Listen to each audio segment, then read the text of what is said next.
नमस्कार, आप देख रहे हैं हमारी खास पेशकश जिंदा हूं मैं, जिंदा है हम। जी हाँ, दरअसल इन दिनों सिस्टम के मारे आपको कई जगह मिल जाएंगे।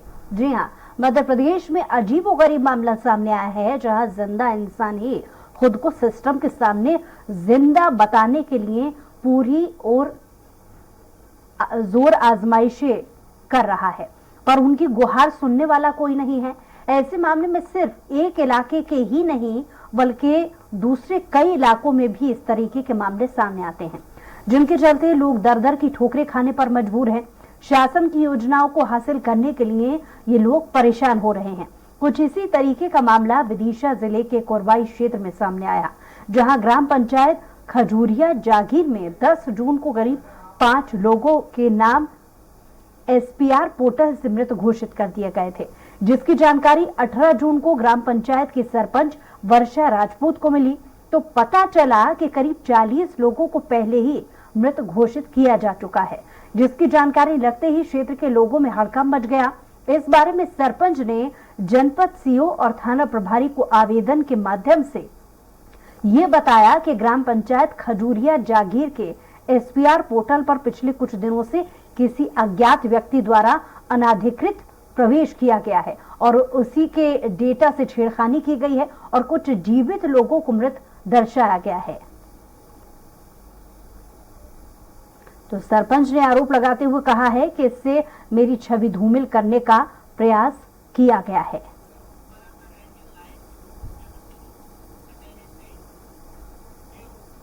और इसी पर ज्यादा जानकारी के साथ स्वराज संवाददाता विनोद सूर्यवंशी हमारे साथ जुड़ गए हैं। विनोद, पहले इस पूरे मामले को समझना चाहेंगे कि आखिर माजरा क्या है और क्यों जिम्मेदार अधिकारी इसकी जिम्मेदारी लेने को तैयार नहीं।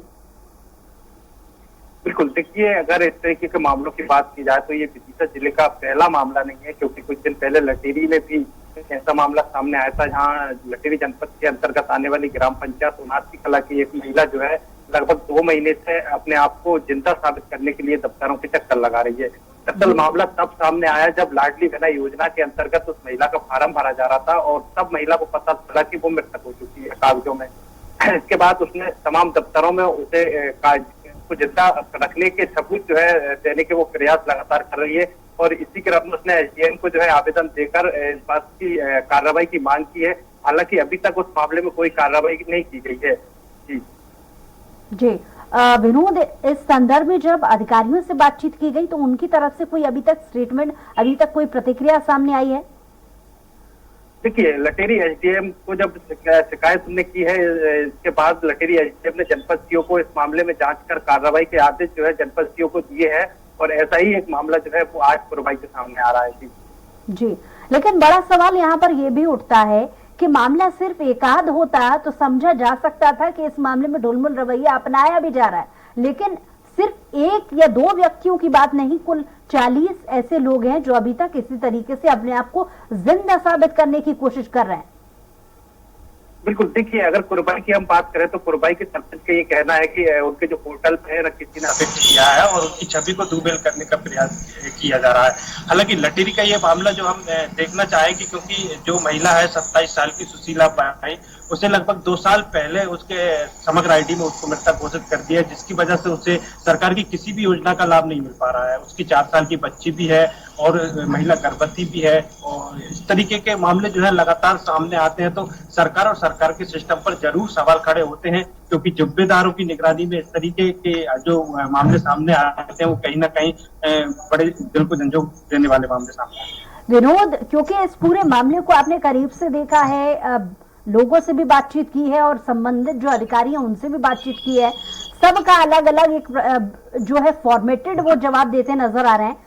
इस बीच सरपंच से क्या आपकी बातचीत हो पाई है? क्योंकि सुनने में ये भी आया कि सरपंच ने कहा है कि लोग उनकी छवि को धूमिल करने की कोशिश कर रहे हैं, इस पर माजरा क्या है?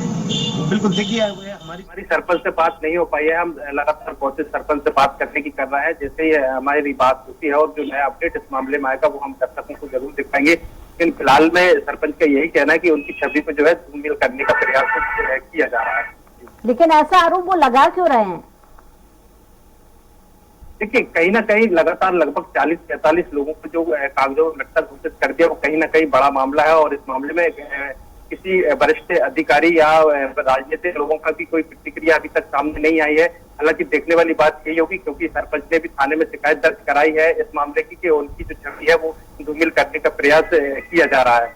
जी, लेकिन विनोद, एक बात तो साफ है कि ये एक या दो लोग व्यक्तियों की बात नहीं है, कुल ऐसे 40 लोग अभी तक सामने आए हैं जिनके डेटा के साथ छेड़खानी हुई है। बड़ा सवाल ये है कि आखिर इतनी आसानी के साथ कोई व्यक्ति डेटा के साथ में छेड़खानी करता है, लोगों को ऑन रिकॉर्ड मृत घोषित कर देता है, लेकिन बड़ा सवाल ये कि अभी तक उस अज्ञात व्यक्ति की शिनाख्त नहीं हो पाई है। इस व्यक्ति की शिनाख्त को लेकर प्रशासन क्या कह रहा है? प्रशासन के अधिकारियों से भी हमारी अभी बात नहीं हो पाई है, क्योंकि अभी ये मामला सामने आया और पूरा मामले की जो है बारीकी से जांच हुई। इसके बाद ही इस मामले का सही तरीके से जानकारी जो है वो सामने आएगी कि आखिर किसके द्वारा इस तरीके की हरकत की गई है। वास्तव में या सरपंच की छवि को धूमिल करने का प्रयास किया गया है या फिर पंचायत के किसी कर्मचारी द्वारा ये हरकत की गई है, कि वाकई में ये बड़ा मामला है। और इस मामले को लेकर अभी तक अधिकारियों की कोई प्रतिक्रिया सामने नहीं आई है। जी विनोद, ये मामला ऐसा भी नहीं है जो अचानक से सामने आया हो। पिछले काफी समय से लोग परेशान हो रहे थे, अलग अलग तरीके से वो शिकायतें भी कर रहे थे। लगभग कितने दिनों से इस तरीके की जो समस्या है लोग जूझ रहे हैं और प्रशासनिक अमले के चक्कर काट रहे हैं, जहां पर उन्हें अपने आप को जिंदा साबित करना पड़ रहा हो? बिल्कुल, देखिए कहीं ना कहीं ये मामले तो पुराने हैं। कई लोग ऐसे हैं जो आज मीडिया पे सामने आ गए हैं, कई लोग ऐसे भी हैं जो अभी तक सामने नहीं आ पाए हैं। कहीं ना कहीं ऐसे मामलों में जो है वरिष्ठ अधिकारियों को मामले में जांच कराई जानी चाहिए और जो भी दोषी है उन पर सख्त से सख्त कार्रवाई हो। क्योंकि लटेरी का जो मामला भी करीब 5-6 दिन गुजर जाने के बावजूद भी अभी तक दोषियों पे इस मामले में कोई कार्रवाई नहीं की गई है। जी, इस संदर्भ में जो लोग हैं जो इस बात से पीड़ित हैं कि वो अपने आप को जिंदा साबित करने में जुटे हुए हैं, उन लोगों से जब आपने बातचीत की तो वो कार्रवाई को लेकर क्या मांग कर रहे हैं और आने वाले वक्त में चेतावनी क्या दे रहे हैं कि अगर उनकी समस्या को से निजात उन्हें नहीं मिला तो वो क्या कदम आगे उठाने की बात कह रहे हैं?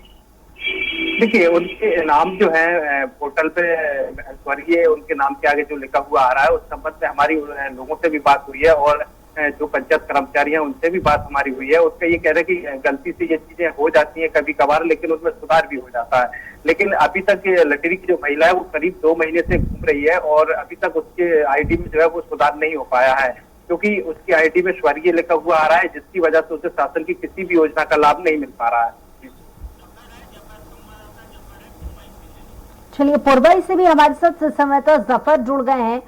जफर, इस पूरे मामले में जहां लोग अपने आप को जिंदा साबित करने के लिए प्रशासनिक अमले के चक्कर काट रहे हैं, आखिर कैसे इस मामले को अधिकारियों की तरफ से लिया जा रहा है, क्या आश्वस्त किया जा रहा है? जी बिल्कुल बताना चाहूंगा। आज से कितनी पुरानी घटना है, पुरवाई से 8 किलोमीटर की दूरी घटना है ये खजूरिया जागीर की। यहाँ 39 लोगों के पोर्टल से नाम काट दिए गए हैं और तो उनके गल्ला पट्टी से भी नाम काट दिए गए हैं और उन्हें मृत साबित कर दिया गया है, जबकि वो प्रशासन से गुहार लगा रहे हैं गल्ला पर्ची के लिए। एक ही परिवार के 8 लोगों के ये नाम काट दिए गए हैं। जी, और कुरवाई में कितने लगभग अभी तक ऐसे मामले सामने आए हैं? मैं बताना चाहूंगा कि कुरवाई में पहला मामला आया है कि इतनी बड़ी तादाद में लोगों के नाम कटे पाए गए, जिससे कि भारी संख्या में लोगों में आक्रोश से गांव ग्रामीण रोज प्रशासन कार्यालय के चक्कर काट रहे हैं। लेकिन क्या आप इस संदर्भ में खुद आपने अधिकारियों से बातचीत करने की कोशिश की? इस मामले को किस तरीके से वो संज्ञान में ले रहा है? जी बिल्कुल, जनपद सीओ से बात की तो उन्होंने ये कहा कि ये पता नहीं कैसे हो गया, लेकिन इसको हम जानकारी कलेक्टर संज्ञान में भी ये बात आई है और इसे दिखवाया जा रहा है, ऐसा उन्होंने कहा। और जो सरपंच है, सरपंच का वर्षा राजपूत नाम है उनका, और भाजपा की मंडल अध्यक्ष भी है वो मेलू चौराहे से, और उनके विरोधियों का ये कहना है कि ये बदले की भावना से नाम काटे गए हैं। जी, लेकिन जफर, एक बात तो साफ है कि सरकारी फाइलों के साथ में ये छेड़खानी इतनी आसानी से कर दी जाती है, जहां लोगों को मृत घोषित कर दिया जाता है, लेकिन अभी तक ये स्पष्ट नहीं हो पा रहा है कि आखिर इतनी सारी गड़बड़ियां एक साथ कर कौन रहा है। इसको लेकर के क्या आपने सवाल पूछने की कोशिश की? जी मैं बताना चाहूंगा, बिल्कुल जनपद सीओ से हमने बात करना चाहिए तो उन्होंने ये बताया कि क्या होता है कि अभी चुनाव हुए थे तो इससे पहले जो नंबर था जो इस पोर्टल का खजूरिया जागीर के, तो उन्होंने ये बताया कि वो क्या कहते हैं वो जनपद पंचायत के जो होते हैं, जी। मैडम माफी चाहूंगा, उन्हें एक नंबर अधिकारियों चला गया से था, आपने लेकिन बातचीत की? जी जी जी जफर, लेकिन साथ ही आपसे ये भी जानना चाहेंगे, इस संदर्भ में जानकारी ये भी है कि पुलिस प्रशासन भी इसमें हस्तक्षेप कर कार्रवाई को लेकर कह रहा है, क्या आश्वस्त किया गया है? बिल्कुल बिल्कुल बताना चाहूंगा कि जो एक आवेदन जो ग्रामीणों में आके एसडीएम मैडम को दिया था, इसके बाद उन्होंने थाने में भी एक आवेदन दिया है कि ये आरोपियों पे जिन्होंने ये कृत्य किया है तो उसके लिए आवेदन दिया है कि इन पर कार्रवाई, कड़ी से कड़ी कार्रवाई हो, क्योंकि किसी के कोई गल्ला कैसे रोक सकता है। खासकर 39 लोगों का गल्ला नहीं मिल रहा है, उन्हें मृतक भी साबित कर दिया गया है और उनके वोटर लिस्ट में नाम भी काट दिए गए। जी, और कितने समय से इस तरीके की समस्याएं, परेशानियां आ रही हैं? जी मैम बताना चाहूंगा कि ये समस्या अगले 3 महीने से है और 3 महीने से ये अभी उजागर हुआ है। जब लोगों ने गल्ला नहीं मिला तो ये अपनी मंडी में जाते हैं गल्ला लेने के लिए, जब उन्होंने बताया कि आपका नाम कट गया है, इसके बाद उन्होंने निर्वाचन पर्ची में भी देखा तो उसमें भी नाम नहीं था, तो कहीं ना कहीं वो प्रशासन के पास आए, प्रशासन ने बताया कि आपका नाम कट गया है, तो लोगों ने बताया कि ये बदले की भावना से ये नाम कटा हुआ है। इसके पीछे कारण अभी तक आपने, जैसा कि आप कह रहे हैं कि बदले की भावना से ये हवाला दिया जा रहा है, लेकिन कारण अभी तक इसको लेकर के स्पष्ट रूप से सामने आ पाया है क्या? मैडम इसका स्पष्ट रूप से कारण सामने नहीं आ पाया है, चलिए लेकिन लौटूंगी आपके पास। हमारे साथ अनिल मूलचंदानी जी बीजेपी से प्रवक्ता जुड़ गए हैं और दूसरी तरफ देवाशीष जरारिया जी कांग्रेस से प्रवक्ता हमारे साथ जुड़ गए हैं। बहुत स्वागत है आप दोनों का ही। धन्यवाद। देवाशीष जी, सबसे पहले आपसे प्रतिक्रिया चाहूंगी कि जिम्मेदार ऐसी चीजों के पीछे कौन है जहां पर प्रशासनिक अमले की चूक की वजह से जो आम नागरिक है अपने आप को जिंदा साबित करने पर कोशिश में जुटा हुआ है? क्या प्रतिक्रिया आपकी? देवाशीष जी। जी जी जी नमस्कार नमस्कार। मैं ये कहना चाहता हूँ कि एक कहावत सुनी होगी आपने कि अंधेर नगरी चौपट राजा, टकेसर भाजी टकेसर खाजा। मध्य प्रदेश में इस समय अंधेर नगरी का जो राज है वो चल रहा है और जो राजा है यहाँ पर सबको चौपट करने में लगा है। भ्रष्टाचार का ये आलम है कि हर जगह पे पंचायत से लेकर भोपाल के सचिवालय तक में भ्रष्टाचार की गूंज है और ये उसी का नतीजा है। मुझे ध्यान आती है एक फिल्म 2021 में आई थी, कागज मूवी करके आई थी, मैंने देखी भी है। उसमें भी इसी तरह की परिस्थिति आई थी जिसमें एक बेचारा व्यक्ति होता है, उसको जिंदे व्यक्ति को मृत घोषित कर दिया जाता है और उसके बाद बेचारा वो पूरी फिल्म निकल जाती है, मुझे साबित करने में लग जाता है कि मैं जिंदा हूँ। उस फिल्म में तो एक व्यक्ति को दिखाया था, एक व्यक्ति पे फिल्म बन गई, लेकिन यहाँ तो कुरवाई में तो ये हालत है कि 50-50 लोग मृत घोषित कर दिए गए हैं और 50-50 लोग ये प्रयास कर रहे हैं कि हमें जिंदा घोषित कर दो।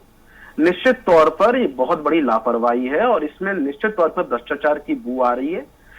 किन कारणों से किया गया है भाई? किसके पास पोर्टल था, पोर्टल का एक्सेस कैसे हो गया, और पोर्टल का एक्सेस हो गया तो इसकी जांच भी होनी चाहिए कि इनको मृत घोषित करने के लिए क्या इनके नाम पर मृत होने के बाद कोई योजना का लाभ दिया गया है जिनसे पैसा विड्रॉ किया गया। ये सब जांच का विषय है, इसकी जांच होनी चाहिए और दोषी जो अधिकारी हैं उन पर कार्रवाई होनी चाहिए। देवाशीष जी, एक बात साफ है कि प्रशासनिक हमले से चूक हुई है, लापरवाही हुई है, लेकिन लापरवाही पर जो रवैया अपनाया जा रहा है प्रशासनिक अमले द्वारा, उस पर आप क्या कहेंगे? देखिए, लापरवाही एक मामले में हो सकती है, 2 मामले में हो सकती है। यहाँ तो 50 केसेस आ चुके हैं, 50 लोगों को अमृत डिक्लेयर किया जा चुका है। लौटूंगी मैं आपके पास। अनिल जी से भी प्रतिक्रिया ले लेते हैं, बीजेपी से प्रवक्ता भी हमारे साथ जुड़े हुए हैं। अनिल जी, अभी तक आपने देवाशीष जी को सुना, क्या कहेंगे आप? देवाशीष जी ने बहुत अच्छी बात कही। वो जो अंधेर नगरी चौपट राजा वाला इन्होंने उदाहरण दिया ना, इनको दिग्विजय सिंह जी के शासनकाल वाला समय याद होगा। भारतीय जनता पार्टी की 18 साल से निष्पक्ष सरकार है। इनकी इस मांग का मैं समर्थन करता हूं कि निष्पक्ष जांच होनी चाहिए, जो लापरवाही हो उस पर कठोर कार्रवाई होनी चाहिए और जो भी इस पूरे एपिसोड के अंदर आरोपी हैं उन पर कठोर से कठोर सजा भी होनी चाहिए और उन पर कार्रवाई भी होनी चाहिए। इस प्रकार की घटनाएं राजस्थान में कांग्रेस की सरकार है वहां नहीं होती हैं क्या? छत्तीसगढ़ में नहीं होती हैं क्या? विपक्ष को अपना काम करना चाहिए। देवाशीष जी अपने काम के लिए ईमानदारी से काम कर रहे हैं। सत्ता पक्ष के ऊपर उंगली उठाना, उस पर आरोप लगाना, ये विपक्ष का काम है और वो अपने काम को ईमानदारी से करे, ये अच्छी बात है। परंतु मध्य प्रदेश में शिवराज जी की सरकार है, सरकार सख्त है और किसी भी आरोपी को बख्शा नहीं जाएगा। हाँ, बड़ी लापरवाही नजर आ रही है। इस लापरवाही में जो भी प्रशासनिक अधिकारी हैं उन पर कठोर कार्रवाई होनी चाहिए, उन्हें सस्पेंड करना चाहिए और अगर इसमें कोई भ्रष्टाचार में भी लिप्त है तो उसे टर्मिनेट भी करना चाहिए। ऐसी सरकार की मंशा है। देवाशीष जी, अनिल जी को अभी तक आपने सुना? जी, दिग्विजय सिंह के कार्यकाल का जिक्र कर रहे हैं वो। अरे ये तो बहुत छोटी सी बात है कि भारतीय जनता पार्टी के मेरे मित्र केवल दिग्विजय सिंह की सरकार पे नहीं पहुंचे। ये तो प्रदेश का मामला है। अगर ये कहीं राष्ट्रीय मामला होता तो ये सीधे सीधे नेहरू पे पहुंच जाते और ज्यादा दूर नहीं पहुंचे तो मोतीलाल नेहरू पे पहुंच जाते और ज्यादा नहीं पूछते तो कम से कम 800-1000 साल पीछे पहुंच जाते, किसी दिन मुगल पे औरंगजेब पे पहुंच जाते। तो ये अपनी वर्तमान की खुद की नाकामियों का, खुद की खामियों का दोष ये इतिहास में बढ़ते आ रहे हैं। अरे ये आपके मामले, आपके शासनकाल में आप 18 साल का शासनकाल में होता है कि जो बच्चा आपकी पहली सरकार में पैदा हुआ होगा वो आज वोट डालने के लायक हो गया है और आप अभी भी इतिहास के गर्भ में झांकते हैं। आप अपनी गलतियों को मानिए। मैं आपको बता दूं, जो 18 साल के युवा बच्चे की बात आप करते हैं ना, उसको उसकी मम्मी पापा आज भी बताते हैं कि बेटा जब तेरी डिलीवरी हो रही थी ना तो हॉस्पिटल में लाइट नहीं थी, दिग्विजय सिंह जी की सरकार थी और डिलीवरी रास्ते में होने की स्थिति बन गई थी क्योंकि सड़कें नहीं थी। जब बेटा तुझे अस्पताल में लेके जा रहे थे ना तब रास्ते इतनी डैमेज थी कि तेरी मम्मी को पेन तो वही रास्ते में ही चालू हो गया था और तेरे दादा ने और नाना ने जब ये शादी की थी तब ये समझा था कि राज्य परिवहन में हमारा दामाद सरकारी नौकरी करता है और उस विभाग को। अनिल जी बहुत शुक्रिया अपनी प्रतिक्रिया देने के लिए और देवाशीष जी आपका भी बहुत शुक्रिया अपनी प्रतिक्रिया देने के लिए और हमारे साथ विनोद और जफर भी जुड़े थे, उनका भी बहुत शुक्रिया तमाम जानकारी के लिए। बहरहाल प्रशासन की या सिस्टम की लापरवाही का खामियाजा उन लोगों को भुगतना पड़ रहा है जो अपने आप को जिंदा रहते हुए भी जिंदा साबित करने की कोशिश में जुटे हुए हैं। बहरहाल हमारी खास पेशकश में इतना ही। कुछ और खबरों के लिए देखते रहिए स्वराज एक्सप्रेस।